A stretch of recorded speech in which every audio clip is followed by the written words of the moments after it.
கர்த்தாவே, தன்மையான நல்ல நேரத்திற்காக நாங்கள் நன்றி செலுத்துகிறோம். கர்த்தாவே, துதிக்கிற ஆண்டவரே, இந்த நாளில் இபிஎஸ்ஐ ஆண்டவரே, இந்த புளியங்குளம் கிராமத்து பிள்ளைகளுக்கு ஆரம்பிக்கூடிய கிருபை நீங்கள் கொடுத்தீங்கப்பா. நன்றியோடு துதிக்கிறோம், ஸ்தோத்திரிக்கிறோம் ஆண்டவரே. இங்கே கற்றுக் கொடுக்கிற ஆண்டவர் தலைப்புகள், வசனங்கள், பாடல்கள் எல்லாம் பிள்ளைகளுடைய மனதிலே பதிய கொண்டு நாங்கள் ஜெபிக்கிற ஆண்டவரே.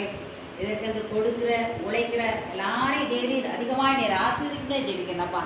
நம்ம அதிகமான பிள்ளைகளை நீர் கூட்டி சேர்த்துலே ஜெபிக்கிறேன்ப்பா. ஆண்டவரே, கர்த்தாவே, இந்த பிள்ளைகள் முடிவு பரியந்தம் உமக்காக சாட்சியாக ஜீவிக்க தேவன் அருள் புரிகிறார்கள். ஆரம்பம் முதல் முடிவு வரைக்கும் இந்த திவ்ய பிரசனைகளோடு இருக்கட்டும் ஐயா. தொடர்ந்து வழிநடத்துகிறாங்க. இயேசுவி நாமத்தில் ஜெபிக்கிறோம் நல்ல பிதாவே. உட்காரலாமா? சரி, நம்ம இந்த வருஷம் பிபிஎஸ் என்ன தலைப்புல பார்க்க போறோம் அப்படின்னா வலிமை. என்ன தலைப்பு? வலிமை. என்ன தலைப்பு? வலிமை அப்படின்னா என்னது? பலம். வெரி குட், நல்லா தெரியுது. வலிமைன்னா என்னது?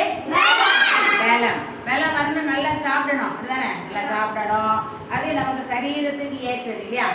ஆனா இங்க வந்து வலிமை வந்து நம்ம யார்கிட்ட பெற்றுக்கொள்ளணும்? எல்லாத்துக்குரிய வலிமை பலனை யார்கிட்ட பெற்றுக்கொள்ளணும்? ஏசப்பாட்ட இருந்து என்ன செய்யணும்? பெற்றுக்கொள்ள வேண்டும். இப்ப இந்த இதுக்குரிய கருத்து வசனம் என்ன அப்படின்னா, இந்த வருஷத்துக்குரிய கருத்து வசனம் என்ன அப்படின்னா, படிக்கலாம். கர்த்தர் தமிழ் ஜனத்துக்கு என்ன கொடுப்பாராம்? பலன் கொடுப்பாராம். கர்த்தர் தமிழ் ஜனத்துக்கு என்ன கொடுப்பாராம்? பலன் கொடுப்பார். கர்த்தர் தமிழ் ஜனத்துக்கு சமாதானம் அருளி அவர்களை ஆசீர்வதிப்பார். சமாதானம் அருளி அவர்களை ஆசீர்வதிப்பார். சங்கீதம் 29:11 ஃபர்ஸ்ட் ஒரு வசனம் வாசிக்கிறோமா? படிச்சிரோமா? கர்த்தர் தமது ஜனத்திற்கு சொல்ல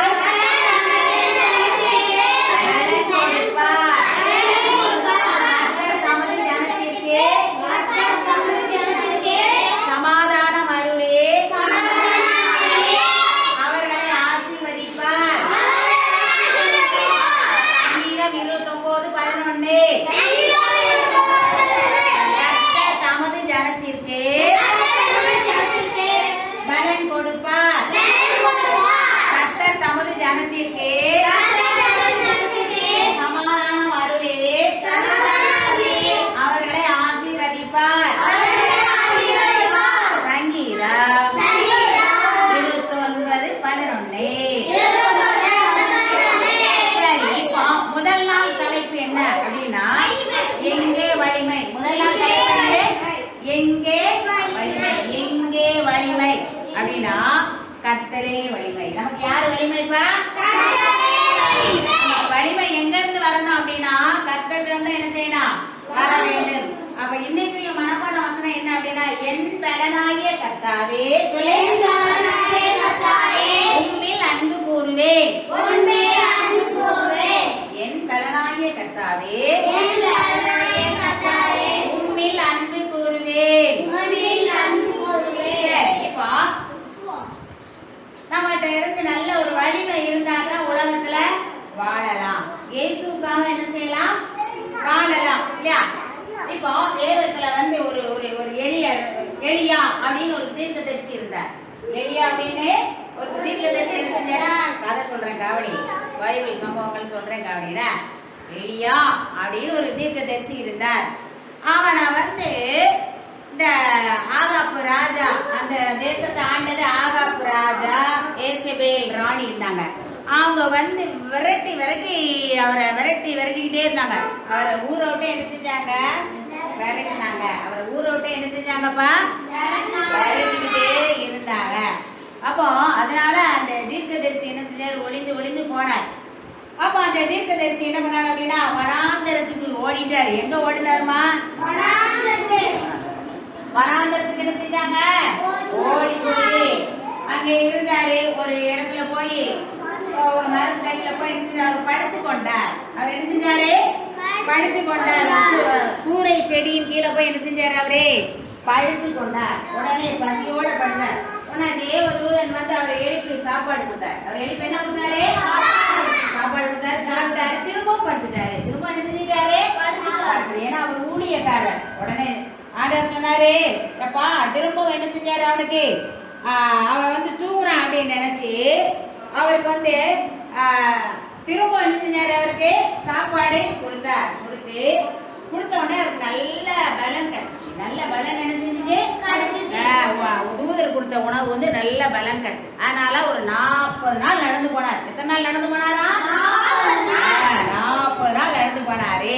இப்படியெல்லாம் தேவன் வந்து ஊழியக்காரரை போஷிக்கிறது போல உங்களையும் போஷிப்பார். உங்களை என்ன செய்வார், அவர் போஷிப்பார். சரி, இன்னைக்குரிய ஒரு உண்மை சம்பவத்தை பத்தி நம்ம பார்க்க போறோம். உண்மை சம்பவத்தை பத்தி என்ன செய்ய போறோம், அவன் நல்லா கவனிக்கணும். கேள்வி கேட்பேன், நீங்க பதில் சொல்லணும். சரி, ஸ்காட்லாந்து தேசத்துல, என்ன தேசம், தேசத்துல ஒரு ஏழை குடும்பம் இருந்துச்சு. ஒரு ஏழை குடும்பம் என்ன செஞ்சுச்சு, இருந்துச்சு. 1848ஆம் ஆண்டு, 1848ஆம் ஆண்டு டிசம்பர் 2ஆம் நாள் அந்த மேரிங்கிற ஒரு பெண் பிறந்தார். மேரிங்கிற ஒரு பெண் என்ன செஞ்சா, பேரு மேரி ஸ்லெசர். மேரி ஸ்லெசர். சரியா, எங்க பிறந்த நல்லா சொல்றேன், நல்லா கவனிச்சுக்கோ.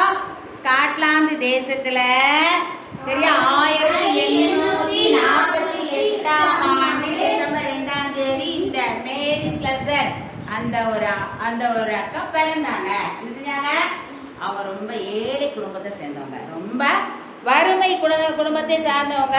அவங்க அப்பா வந்து இந்த செருப்பு தைப்பாங்கல்லடா, அந்த ஒரு வேலை தான் என்ன செஞ்சாங்க, அவங்க செஞ்சாங்க. ரொம்ப பண கஷ்டம் அந்த குடும்பத்துல ரொம்ப இருந்தது. வறுமை அவர்களை வாட்டியது. அவங்க வந்து டண்டி அப்படிங்கிற பட்டணத்துல அந்த பெண் வந்து என்ன செஞ்சா, 11 வயசு. அந்த மேரிக்கு எத்தனை வயசு, 11 வயசு. டண்டிங்கிற பட்டணத்துல போய் வேலை செஞ்சா. தினமும் 10 மணி நேரம் வேலை செஞ்சா. எத்தனை மணி நேரம் வேலை செஞ்சா, ஒரு மில்லுல வேலை செஞ்சா. யாரு, டண்டிங்கிற பட்டணத்துல போய் தினம் 10 மணி நேரம் என்ன செஞ்சாலாம், வேலை செஞ்சா. சரியா, அப்போ அவளுக்கு 14 வயசு ஆகும்போது அவங்க அப்பா இறந்துட்டாங்க. 14 வயசு ஆகும்போது என்ன செஞ்சுட்டாங்க, அப்பா என்ன செஞ்சாங்க, இறந்துட்டாங்க. அவளுக்கு 2 அண்ணன்மார் இருந்தாங்க. 2 அண்ணன்மார் இருந்தாங்க. ஒருத்தன் பேர் வந்து ராபர்ட், ஒருத்தன் பேர் வந்து என்னது, ராபர்ட். குடும்பம் ரொம்ப வறுமையில இருந்தது, வேலை செஞ்சு பிழைச்சா. ஆனா அவன் ஏசப்பா பிள்ளையா இருந்தான்.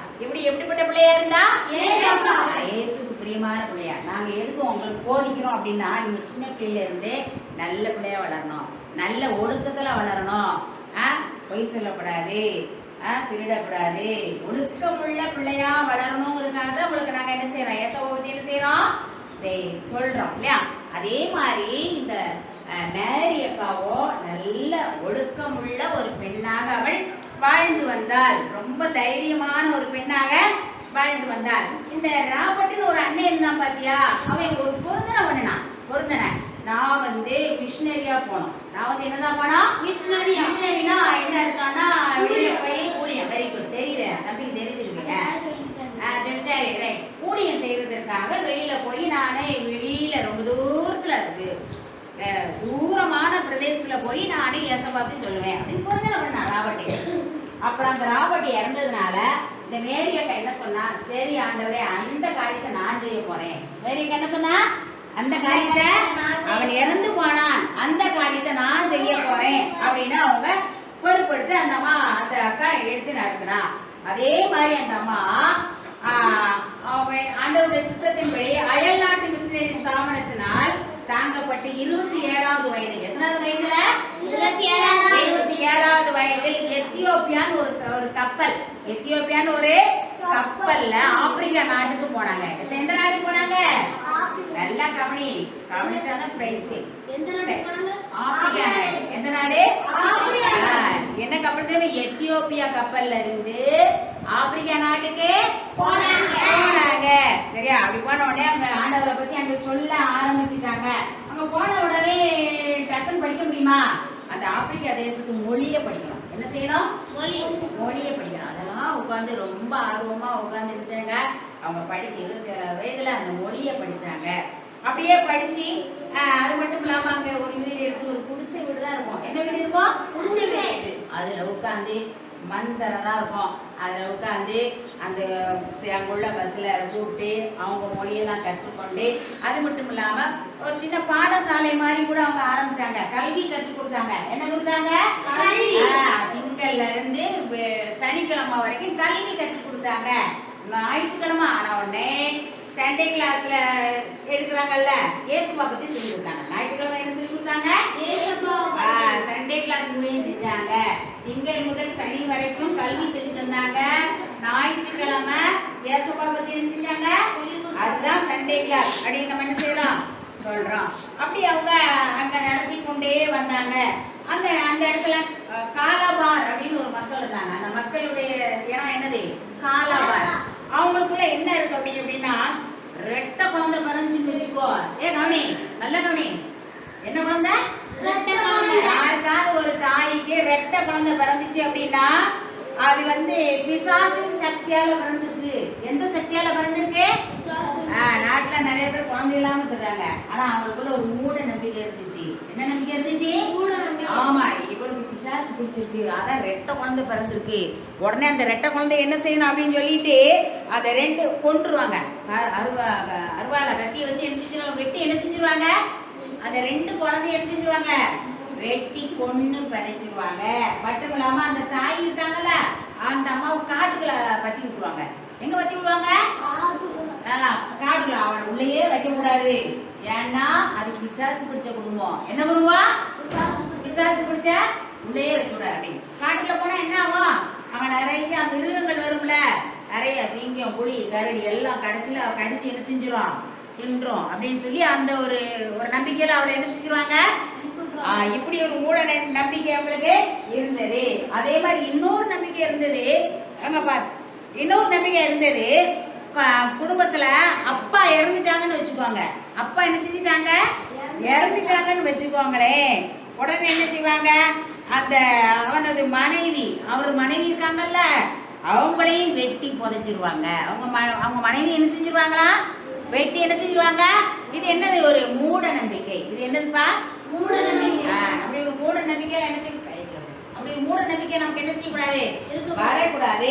இந்த நம்பிக்கையெல்லாம் விரட்டணும் அப்படின்னு சொல்லி இந்த அம்மா ரொம்ப போராடினாங்க. இந்த அம்மா என்ன செஞ்சாங்க? போராடினாங்க. அப்போ இந்த மக்களுடைய வேலை என்னன்னா, மனித தலையை வேட்டையாடுவாங்களாம். மனித தலையை என்ன செய்வாங்களாம்? வேட்டையாடுவாங்களாம். அப்படிப்பட்ட ஒரு தொழில் அவங்க கொடூரமான மக்கள். அந்த இடத்துல யார் இருந்தா? ஒரு கொடூரமான மக்கள் இருந்தாங்க. இந்த மூட நம்பிக்கையெல்லாம் விரட்டிடணும் அப்படின்னு யார் பாடுபட்டா? இந்த மேரின்னு ஒரு அக்கா இருக்கான்னு சொன்னேன்ல, அவங்க ரொம்ப பாடுபட்டாங்க. உடனே எங்கேயாவது ஒரு பெண்ணுக்கு ரெட்டை குழந்தை பிறந்துச்சுன்னு வச்சுக்கோங்க, ஓடி போய் தூக்கிட்டு வந்துருவாங்க. ஓடி போய் என்ன செஞ்சுட்டு வந்துருவாங்க? தூக்கிட்டு வந்துருவாங்க. தூக்கிட்டு வந்து தான் வீட்டுல வச்சு வளர்ப்பாங்க. தான் வீட்டுல வச்சு என்ன செஞ்சாங்க? அவங்க வளர்ப்பாங்க. அந்த யாருடைய மனைவியாவது கணவன் இறந்துட்டாருன்னா மனைவியை கொல்ல போவாங்கல்ல, மனைவியை பிடிச்சி இழுத்துட்டு வந்துருவாங்க. இழுத்துட்டு வந்து தான் வீட்டுல வச்சு வளர்த்தாங்க. பத்தியா எவ்வளவு நல்ல நன்மையெல்லாம் செஞ்சாங்க. அந்த பிள்ளைகளை காப்பாற்றி வளர்த்தாங்க. அப்புறமா தத்தெடுத்து அந்த குழந்தைகளை வளர்க்க ஆரம்பிச்சாங்க. அதே மாதிரி இன்னொரு நன்மை செஞ்சாங்க. எங்கேயாவது ரெண்டு கிராமத்துல சண்டை நடக்குன்னு வச்சுக்கோங்க, உடனே அந்த கிராமத்துல போய் தலைவரை பார்ப்பாங்க, இந்த கிராமத்தில் உள்ள தலைவரை பார்ப்பாங்க. ரெண்டு தலைவரையும் சேர்த்து நல்லா பேசி ஒற்றுமைப்படுத்தி அவங்கள சமாதானப்படுத்தி சண்டையை நீக்கிடுவாங்க. அவங்களை சமாதானப்படுத்தி சண்டைய, இது நல்ல காரியம் தானே. அந்த மேரி அம்மா இவ்வளவு நல்ல காரியத்தை அவங்க செஞ்சாங்க. கிராம தலைவருடைய நம்பிக்கையை பெற்றார்கள். எல்லாரும் இப்ப சண்டையை நிப்பாட்டினாங்கன்னா அவங்களை எப்படி நினைப்பாங்க? சரி, நல்ல அம்மா அப்படிதான் நினைப்பாங்க. சண்டையை நம்ம மூட்டி விடலாமா? சண்டையை நம்ம மூட்டலாமா? சண்டையை என்ன செய்யக்கூடாது? மூட்டி விடக்கூடாது. அதனால அவங்க இப்ப ரொம்ப ஃபேமஸ் ஆயிட்டாங்க. அவங்க இப்ப ரொம்ப அந்த கிராமத்துக்குள்ள என்ன ஆயிட்டாங்க? ரொம்ப ஃபேமஸ் ஆயிட்டாங்க. ரெண்டாவது எல்லா கிராமத்துக்கும் அவங்க ரொம்ப நல்ல ஒரு அம்மாவா மாறிட்டாங்க. இவர் மக்களுக்கு நீதியை செஞ்சாங்க. இந்த மேரியம்மா என்ன செஞ்சாங்க? நீதியை செஞ்சாங்க. ஆசிரியரா இருந்தாங்க. முதல்ல என்ன செஞ்சாங்க? நீதி செய்தாங்க. அதுக்கப்புறம் ஆசிரியரா இருந்தாங்க. இப்ப யாருக்குல எந்த குழந்தைக்காவது அம்மாவுக்கு அப்பாவுக்கு சுகம் இல்லை அப்படின்னா உடனே அவங்க ஆஸ்பத்திரி கூட்டிட்டு போய் மருந்து மாத்திரை எல்லாம் வாங்கி தருவாங்க. அவங்கள நல்லா கவனிப்பாங்க. அவங்கள கேர் எடுத்து என்ன செய்வாங்க, யாருக்கிட்ட சுகம்லன்னா உடனே அந்த வீட்டுக்கு போயிடுவாங்க. அவங்களுக்கு என்னென்ன உதவி, மருத்துவ உதவி என்ன செய்யணுமோ அதெல்லாம் செஞ்சாங்க. அதெல்லாம் என்ன செய்தாங்க.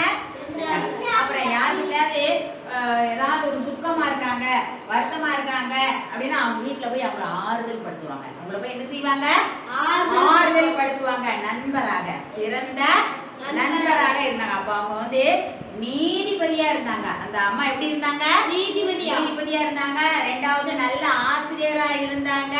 மூணாவது நல்ல ஒரு மருத்துவராக இருந்தாங்க. நாலாவது நண்பராக இருந்தாங்க. நாலாவது எப்படி இருந்தாங்க, இப்படி ஒரு பணியை அந்த அம்மா செஞ்சதுனால ரொம்ப நல்லா எல்லாரும் அவங்களை நேசிச்சாங்க. எல்லாரும் அவங்க என்ன செஞ்சாங்க, அந்த மேரி அம்மா மேல அன்பினால அம்மா அப்படின்னு கூப்பிட்டாங்க. எப்படி கூப்பிட்டாங்க, மா, வெரி குட், மா அப்படின்னு அவங்கள கூப்பிட்டாங்க.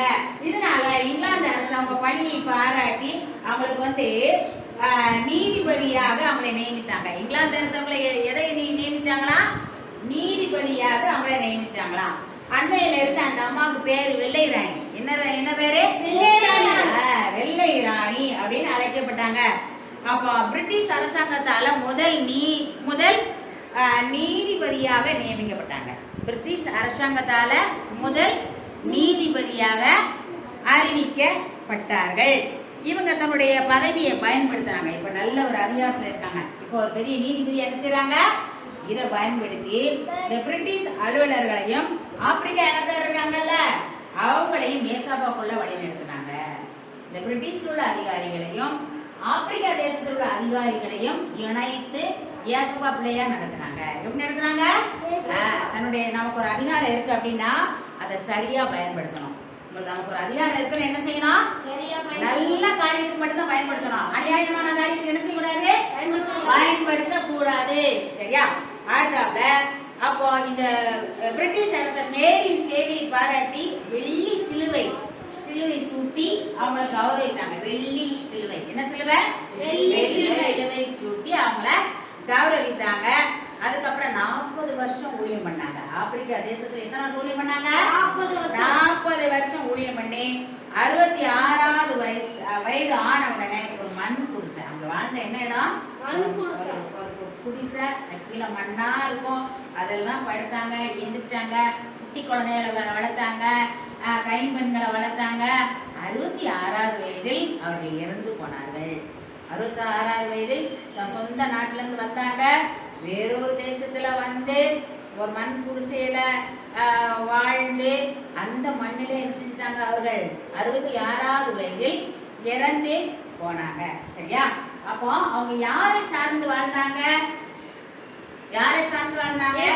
ஏசப்பாவுடைய வலிமையை தான் சார்ந்து வாழணும். நம்மளும் ஏசப்பாவுடைய வலிமையை சார்ந்து வாழணும். ஏசப்பாவுடைய வலிமையை மாத்திரம் தான் என்ன செய்யணும், சார்ந்து வாழ வேண்டும். சரி, இப்ப கேள்வி கேட்கலாமா, கேள்வி கேட்கலாமா, கேட்கிறவங்களுக்கு என்ன தருவேன், கேட்கிறவங்க தரலாமா. சரியா. அந்த அம்மா எந்த தேசத்தில் இருந்து வந்தாங்க, எந்த தேசம், ஒரு தேசம் பேர் சொன்னல, எங்க பிறந்தாங்க, எந்த தேசத்தில் ஏழை குடும்பமா இருந்தாங்க, எப்ப பிறந்தாங்க, ஸ்காட்லாந்து தேசம் சொன்னா அறிவிட்டியா, மறக்க கூடாது. சரியா. சரி, அவங்க அப்பா என்ன கடையில வேலை பார்த்தாங்க, தெரிஞ்சவங்க மட்டும்தான் சொல்லணும். என்ன கடையில வேலை பார்த்தாங்க, செருப்பு கடை. கரெக்டா. இனிமேல் தெரிஞ்சவங்க கை வைக்கணும். அடுத்தது அந்த அம்மா எத்தனை மணி நேரம் வெளியில போய் வேலை பார்த்தாங்க, 10 மணி நேரம். எத்தனை மணி நேரம்,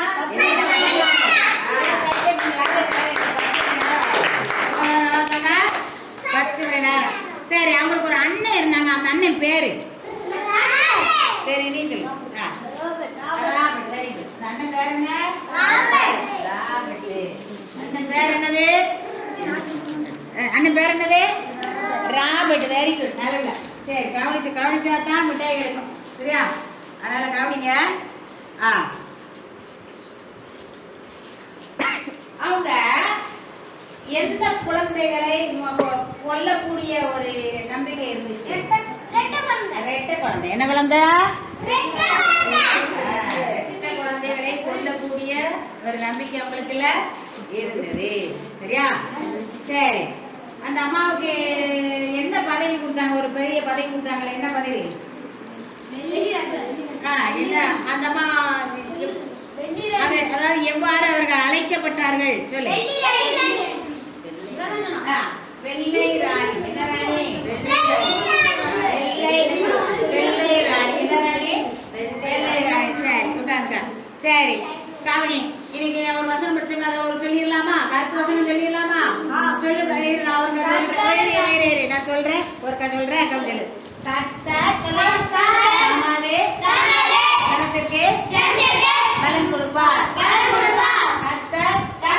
தமது ஜனத்திற்கு சமாதானம் அருளி அவர்களை ஆசீர்வதிப்பார்.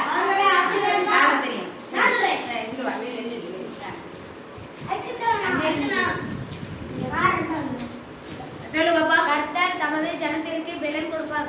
கர்த்தர் தமது ஜனத்திற்கு சமாதானம் அருளி அவர்களை ஆசீர்வதிப்பார். சங்கீதம் 29:11. கர்த்தர் தமது ஜனத்திற்கு பலன் கொடுப்பார். கர்த்தர் தமது ஜனத்திற்கு சமாதானம் அருளி அவரை ஆசீர்வதிப்பார். சங்கீதம் 29:11. கர்த்தர் தமது ஜனத்திற்கு பலன் கொடுப்பார். கர்த்தர் தமது ஜனத்திற்கு சமாதானம் அருளி அவர் ஆசீர்வதிப்பார். சங்கீதம் 29:11. சரி, அப்ப அடுத்த இன்னைக்கு மனப்பாட வசனம் எங்கள. என் பலனாய் கர்த்தாவே உம்மில் அன்பு கூறுவேன். யார் சொல்லுவா? என் பலனாகிய கர்த்தாவே உம்மில் அன்பு கூறுவேன். அவ்வளவுதான். யார் சொல்லுவா? என் பலனாகிய கர்த்தாவே உம்மில் அன்பு கூறுவேன். அடுத்தவன் நீ சொல்லணும். இப்போ என் பலனாகிய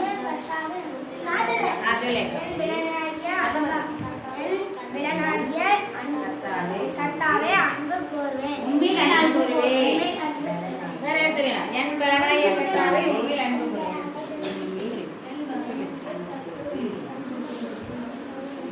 என் பலனாகிய கர்த்தாவே என் பலனாகிய கர்த்தருக்கு அன்பு கூறுவேன். உண்மையிலே அன்பு கூறுவேன். சரி, சரி சொல்றியா? என் பலனாகிய கர்த்தாவே சொல்லு. சொல்லு. சத்தமா சொல்லு. என் பலனாகிய கர்த்தாவே சொல்லு. கர்த்தாவே உம்மில் அன்பு கூறுவேன். சரியா?